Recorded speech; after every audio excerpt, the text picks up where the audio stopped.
Adam Moss was editor-in-chief at New York Magazine, but 5 years ago, he gave up his job to start painting, and he got to thinking, what does it take to make a work of art? So he interviewed more than 40 artists of all different mediums to find out. He shares what he learned in the work of art, how something comes from nothing. Adam joins us this morning. Good morning. Good morning to you. There are many different kinds of art, of course. Is there a running theme to the process that they all share? Oh, there's many, but I would say mostly it's the most impressive part is that they fail all the time and they find different ways to sort of hack their way through failure. I found that as a frustrated painter very reassuring. You know, we've noticed this with comedians sometimes too, that there's certain personality traits that sometimes are common. Is there a certain trait that you found, or you know, that maybe kind of transcends it, no matter what the medium is? Yeah, there were several. I mean, I think one thing is they were able to achieve this kind of equilibrium between play and rigor, or, you know, in a sense, between child and adult. A very hard place to be. There's a prevalence of ADHD. Would that have to do with art? Why is it effective?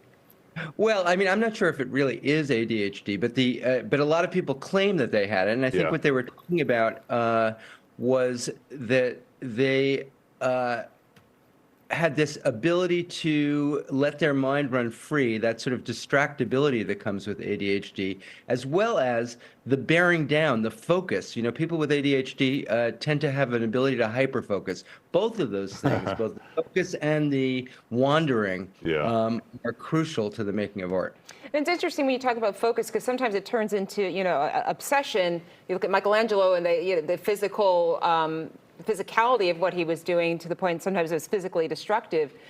Did you find that the role of obsession, how does it positive and sometimes perhaps negative, maybe in our own personal lives, I imagine?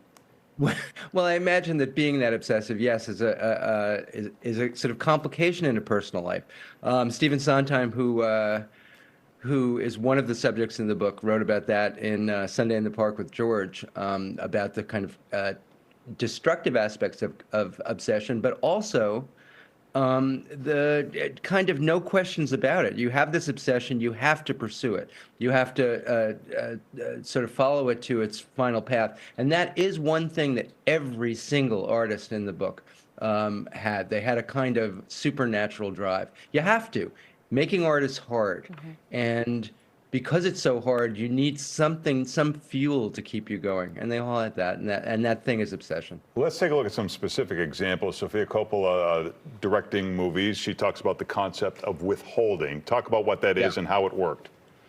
Well, in Lost in Translation, there's a wonderful moment at the very end where Bill Murray whispers something in Scarlett Johansson's ear, and she had them do that because she couldn't figure out the appropriate dialogue to write in the thing, and she thought, okay, the Italians do this; they fill it in later in the post period. And then she looked at the dailies and she thought, oh my God, this is much better if the viewer fills it in for the characters, and it was. It's a wonderful and kind of famous moment in the movie.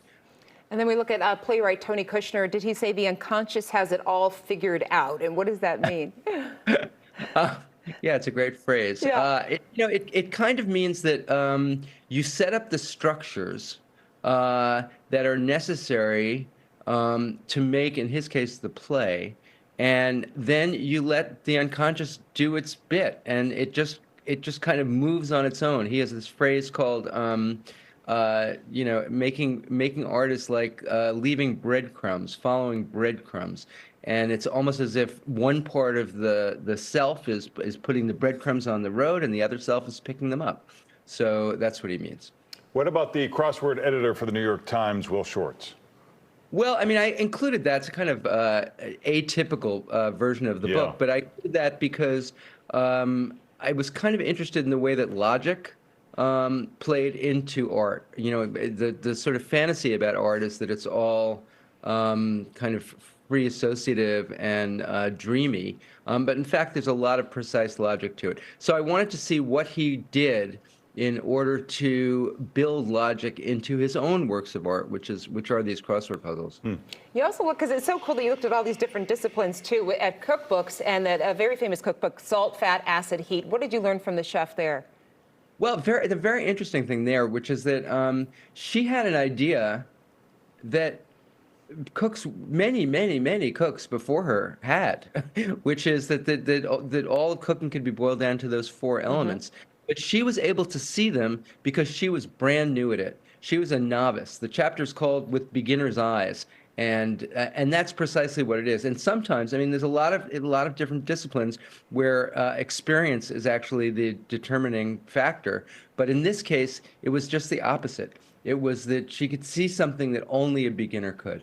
The book is The Work of Art, How Something Comes from Nothing. Adam Moss, thanks for joining us. Thank you very much.